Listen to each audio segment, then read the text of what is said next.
Hello बच्चों, कैसे हैं आप लोग। आई होप आप लोग अच्छे होंगे। तो लास्ट लेक्चर में हम लोगों ने क्या देखा था। लास्ट लेक्चर में हमने केमिकल प्रॉपर्टी पढ़ ली थी हाइड्रोकार्बन की। आज के लेक्चर में हम इंपॉर्टेंट कार्बन कंपाउंड देखेंगे, that is ethanol and ethanoic acid. तो ये दो इंपॉर्टेंट कार्बन कंपाउंड है जो इस लेक्चर में हम पढ़ने वाले हैं। शायद इस लेक्चर में हम सिर्फ इथेनॉल को ही कंप्लीट कर पाएँ और इथेनोइक एसिड शायद हम नेक्स्ट लेक्चर में कंप्लीट करें। So let's see. हेडिंग डाल लीजिए। हेडिंग क्या है आपका? सबसे पहले हम इम्पॉर्टेंट कार्बन कंपाउंड पढ़ रहे हैं।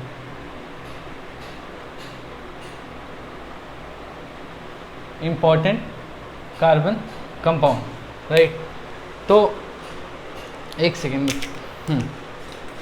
इसमें दो इम्पॉर्टेंट कार्बन कंपाउंड है। एक है आपका इथेनॉल और दूसरा है ethanoic acid. Ethanoic acid, right. तो सबसे पहले अब अपन बात करते हैं इथेनॉल की।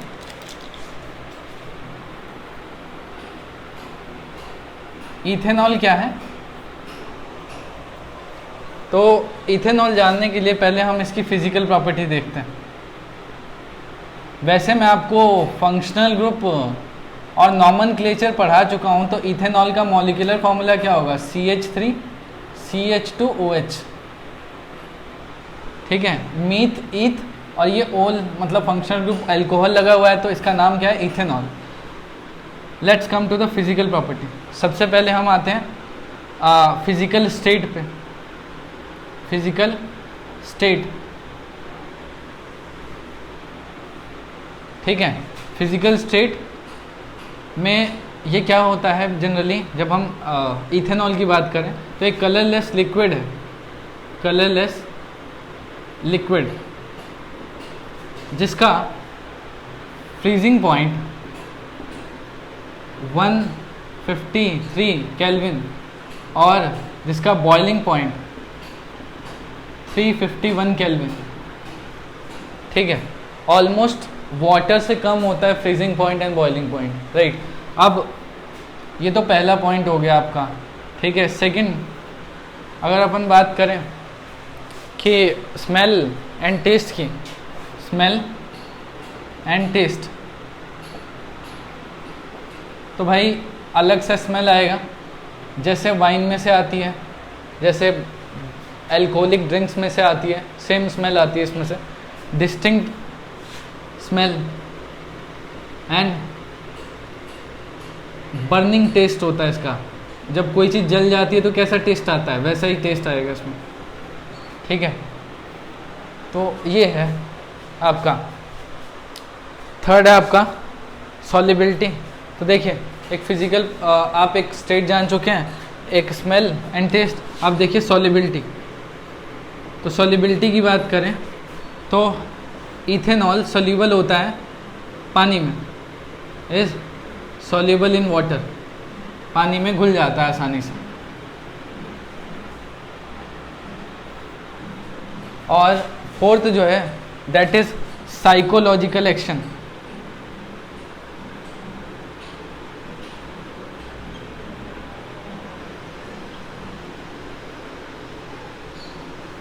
जितने भी अल्कोहलिक बेवरेज होते हैं या अल्कोहलिक ड्रिंक्स होते हैं, उन सभी के अंदर, चाहे वो विस्की हो, चाहे वो रम हो, चाहे वो ब्रांडी हो, ठीक है, सभी के अंदर आपका इथेनॉल का प्रपोर्शन पाया जाता है, ठीक है। ऑल्दो दैट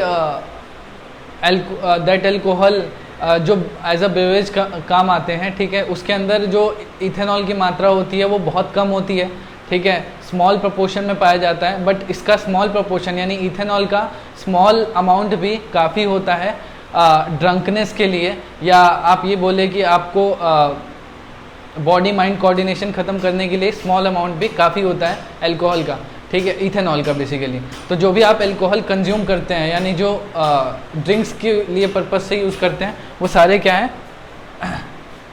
उस सभी के अंदर क्या होता है? इथेनॉल होता है, राइट। साइकोलॉजिकल एक्शन की बात कर रहा हूँ मैं कि जो इथेनॉल है that is also known as ethyl alcohol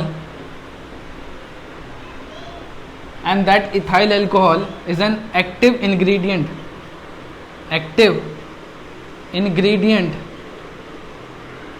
देख लेना बच्चों, स्पेलिंग इधर उधर हो सकती है। इंग्रेडिएंट इन अल्कोहलिक ड्रिंक्स, ठीक है, लाइक अब यार ब्रांडी, विस्की, रम, जितने भी अल्कोहलिक बेवरेज हैं, ठीक है, मैं तो नहीं कंज्यूम करता, लेकिन जो करता है उसके लिए हार्मफुल है ये, ठीक है।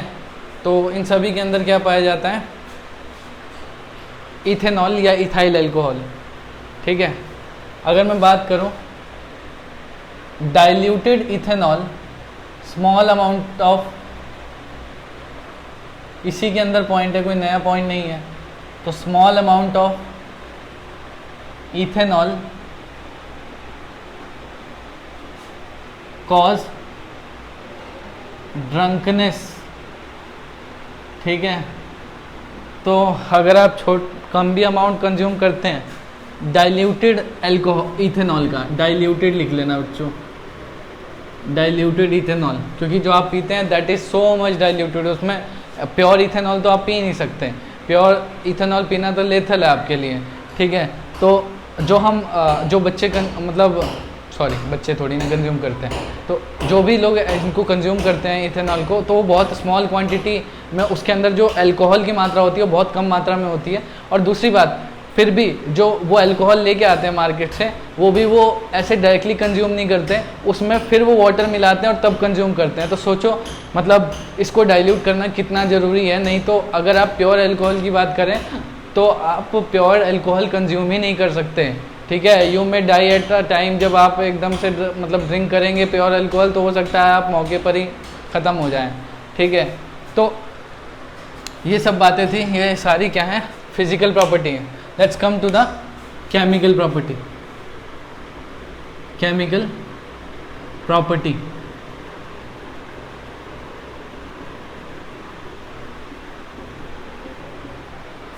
Of ethanol, right. हम अभी क्या पढ़ रहे हैं, इथेनॉल का ही पढ़ रहे हैं। तो केमिकल प्रॉपर्टी इथेनॉल की, सबसे पहले रिएक्शन विद मेटल,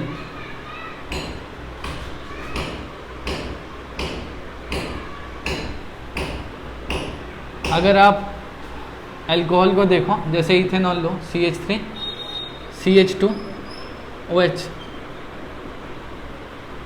ऐसा ऑर्गेनिक में हम लोग पढ़ते हैं जो अल्कोहल होता है वो थोड़ा एसिडिक होता है। और आपको पता है एसिड को अगर किसी मेटल से रिएक्ट करवाया जाए तो हाइड्रोजन गैस लिबरेट होता है, राइट।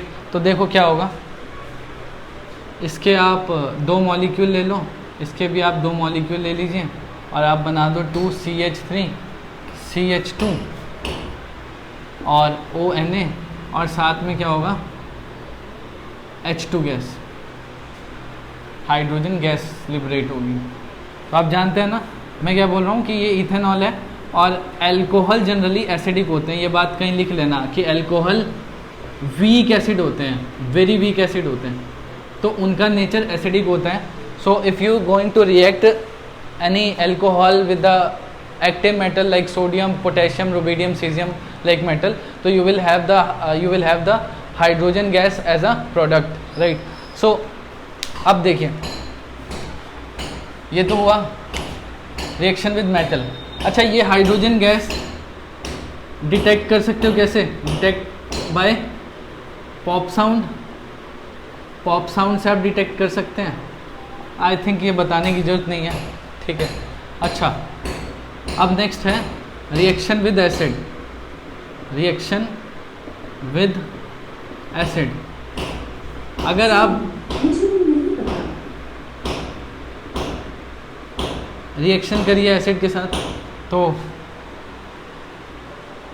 लाइक, चलिए मैं यहाँ लिख देता हूँ इथेनॉल,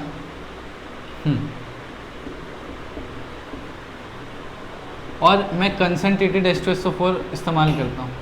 याद रखना कंसनट्रेटेड H2SO4 जो है that will act as a dehydrating reagent. ये डिहाइड्रेटिंग रिएजेंट होता है, यानी डिहाइड्रेशन करता है। डिहाइड्रेशन का मतलब क्या होता है? रिमूवल ऑफ वाटर, पानी रिमूव करता है। अच्छा, अल्कोहल में से अगर पानी हट गया तो एल्केन बनता है। देखो, मान लीजिए मैंने यहाँ से एक ऐसे लिबरेट कर दिया, यहाँ से ये निकाल दिया, वाटर का मॉलिक्यूल बाहर कर दिया, तो आपका क्या निकलेगा? CH2 double bond CH2। ठीक है, तो ये बन गया आपका इथीन, इथीन, राइट। और ये क्या है? इथेनॉल। तो इथेनॉल से क्या बना है? इथीन बना है। तो हम क्या कह सकते हैं कि जो एसिड है that is a dehydrating reagent, concentrated acid जो H2SO4, बेसिकली अगर मैं पर्टिकुलरली बात करूं तो H2SO4 क्या होते हैं? डिहाइड्रेटिंग रिएजेंट होते हैं, और जनरली अल्कोहल को एल्कीन में बदल देते हैं। ठीक है, तो ठीक है जी, आप आगे देखिए। This is reaction with acid, ये नोट डाउन कर लो, टेक अ स्क्रीनशॉट।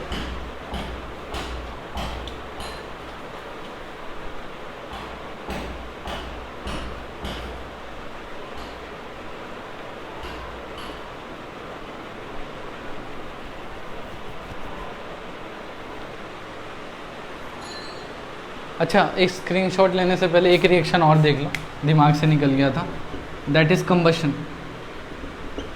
अगर आप इथेनॉल को बर्न करो, बर्न का मतलब है ऑक्सीजन से रिएक्ट करवाना, 2 मॉलिक्यूल ले लो तो you will gate CO2 H2O।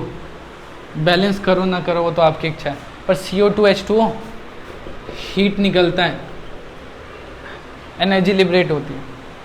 तो आपको समझ में आ रहा होगा कि combustion of alcohol is same as combustion of any hydrocarbon.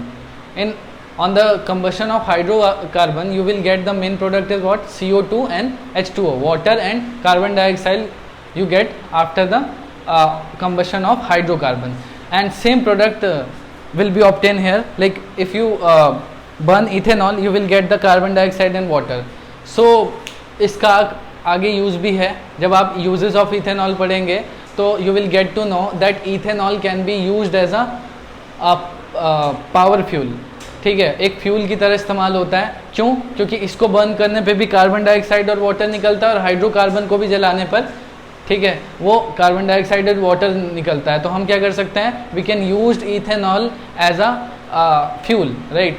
सो आप नोट कर लीजिए, एक बार स्क्रीनशॉट ले लो इसका।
ठीक है बच्चों, आई होप आप लोगों ने नोट कर लिया होगा। देखिए आगे,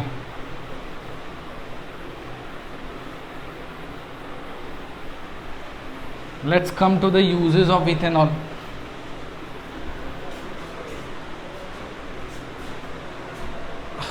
एक सेकेंड, ये भी रब कर ही देते हैं ना।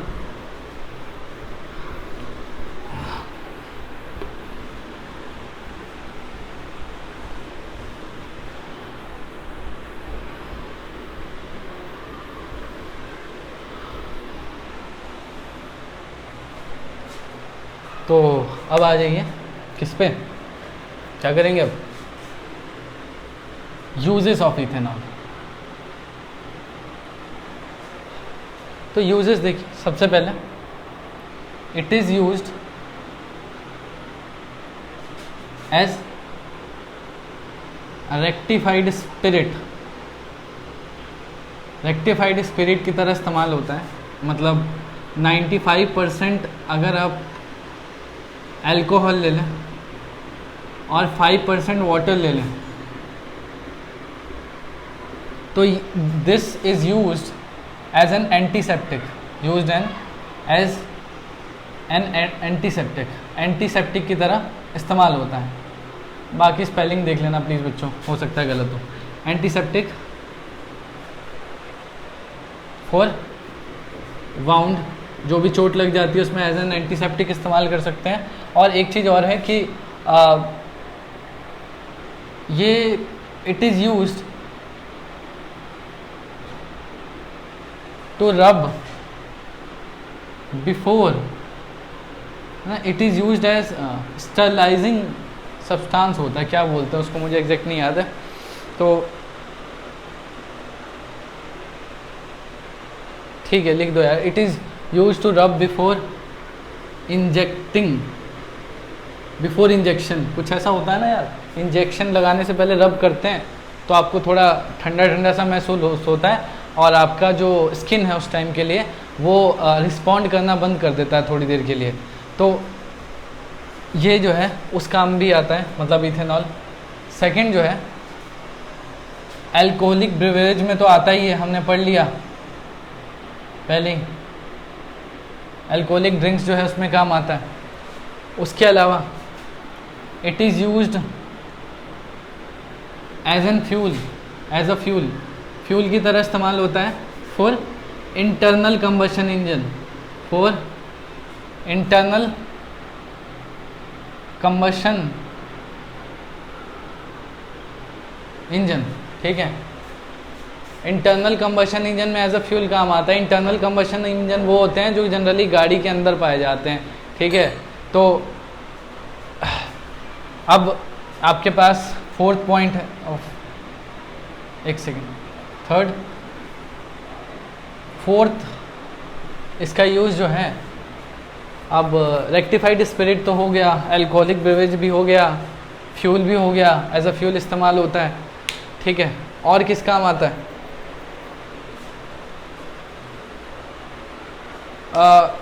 हाँ, it is used as solvent for paint, paint में एज ए सॉल्वेंट काम आता है, it is used as an solvent for paint. उसके अलावा कफ सिरप बनाने में भी इस्तेमाल होता है, ठीक है। तो जो कफ सिरप आप गले में खराश होती है तो उस दौरान जो कंज्यूम करते हैं, that contains some amount of ethanol, right. So paint, cough syrup and solvent की तरह, सॉल्वेंट फॉर पेंट तो हो गया, कफ सिरप भी हो गया। तो ये सब इसके, और थोड़ा सा एक बड़ा यूज़ है, एक परफ्यूम्स में भी इस्तेमाल होता है। तो these are some uses of ethanol, right. तो ये तो था इथेनॉल का यूजेस, प्रॉपर्टीज़ क्या होता है, फिज़िकल प्रॉपर्टी क्या होता है, ठीक है। और आपने क्या पढ़ा कि केमिकल प्रॉपर्टी क्या है, यानी रिएक्शंस कौन सी दिखाता है ये। तो ये सब चीज़ें कंप्लीट हो गई आपके। अब हम नेक्स्ट लेक्चर में इथेनॉल को ही थोड़ा प्रोसीड करेंगे, लेक्चर छोटा रख रहा हूँ, ठीक है। बट नेक्स्ट लेक्चर में हम लोग इथेनॉल की और प्रॉपर्टीज भी पढ़ेंगे। So thank you so much.